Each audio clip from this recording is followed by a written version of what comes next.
咱的奥运代表团这届总共摕下2块金、4块银、6块铜，总共是12块奖牌，排伫第34名，嘛来创下着咱咧奥运有史以来摕到上侪奖牌的纪录。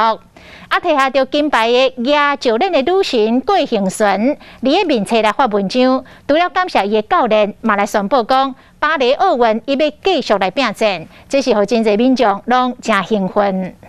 郭幸纯甲台湾人的骄傲，和伫东京奥运第1面金牌拿起来。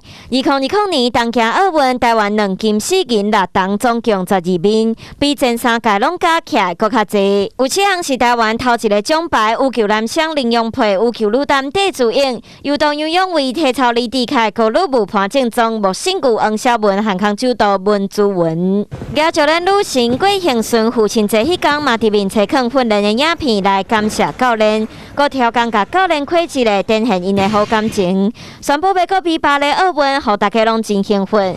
不过刷落来巴黎奥运，也就练强健的增加，或者是合并量级。难度增高，譬如说7个量级700个人，现在变成5个量级，每一个5个量级而已，每一个量级就增加了嘛，人数就会增加，当然强度就增加。后一届巴黎奥运也就练自原本男女7个量级减少做5个量级。这届东京奥运55公斤级金牌224公斤，59公斤级金牌郭幸纯236公斤，和64公斤级同款。若是后一届55公斤合入去59公斤，郭幸纯较有优势。不过若是59公斤合入去64公斤就有变数。可能要练10次，现在我可能只能练3次，而且这3次呢，要达到那种10次的效果，也就是说重质不重量。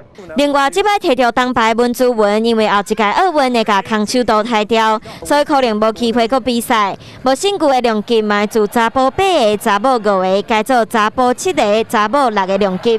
摕到铜牌王小文嘛受到影响。不过，不管安怎，台湾这届摕到12个奖牌是史上上强的一摆。期待继续加油，继续让世界看到台湾。